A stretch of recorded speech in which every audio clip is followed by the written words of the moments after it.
تو محمد رسول اللہ صلی اللہ علیہ وسلم کو اللہ نے تمام انبیاء علیہ السلام پر فضیلت عطا فرمائی، اور فضیلتیں مختلف اعتبارات سے ہوتی ہے۔ اللہ کے نبی کو جو فضیلت ملی ہے وہ ہے خاتم النبیین، کہ اللہ کے نبی آخری نبی ہے۔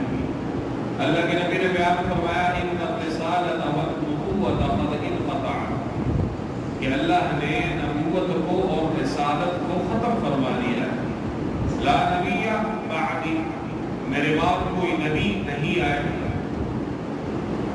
تو نبی کی سیرت میں، کیونکہ ربیع الاول ہے اور عموماً لوگ اس میں سے سیرت سننا پسند کرتے ہیں، تو یاد رکھیے سیرت سے پہلے آپ کو نبی پہچانا ہے کہ نبی ہے، تو اس نبی کو اللہ تبارک و تعالی نے کیا اعزاز عنایت فرمایا، کیا مقام عطا فرمایا، اللہ نے اس کو کیا کیا چیزیں عطا فرمائی۔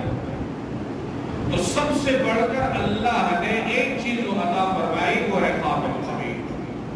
اللہ کے نبی محمد رسول اللہ صلی اللہ علیہ وسلم جب معراج کی رات میں آسمانوں میں گئے تھے تو اللہ تبارک و تعالی نے تمام انبیاء کو آسمانوں پر جمع فرمایا، اور بعض کہتے ہیں کہ بیت المقدس کے اندر یہ جمع ہوئے تھے، وہاں پہ یہ مکالمہ ہوا، لیکن جو کتاب الحمیدی ہے اس کے اندر لکھا ہے کہ آسمانوں میں انبیاء کی ایک محفل لگی، ہر نبی نے اپنی فضیلت کو لوگ تمام انبیاء کے سامنے پیش کی۔ اب آدم علیہ السلام نے بیان فرمایا انا آدم، میں آدم ہوں، تمام انسانیت کا باپ۔ اس سے پہلے تو انسان کا نام و نشان۔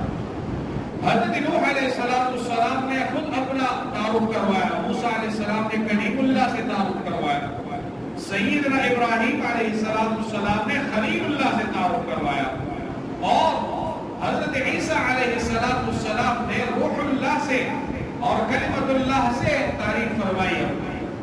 لیکن جب محمد رسول اللہ صلی اللہ علیہ وسلم کی باری آئی تو اللہ کے نبی نے بیان فرمایا انا رسول رب العالمین وخاتم النبیین، میں اس رب کا جو تمام عالموں کا رب ہے، میں اس کا رسول ہوں اور خاتم النبیین، میرے بعد کسی نبی نے اس دنیا میں نہیں آئی۔ اب اس کو کہتے ہیں عقیدہ ہے ختم نبوت۔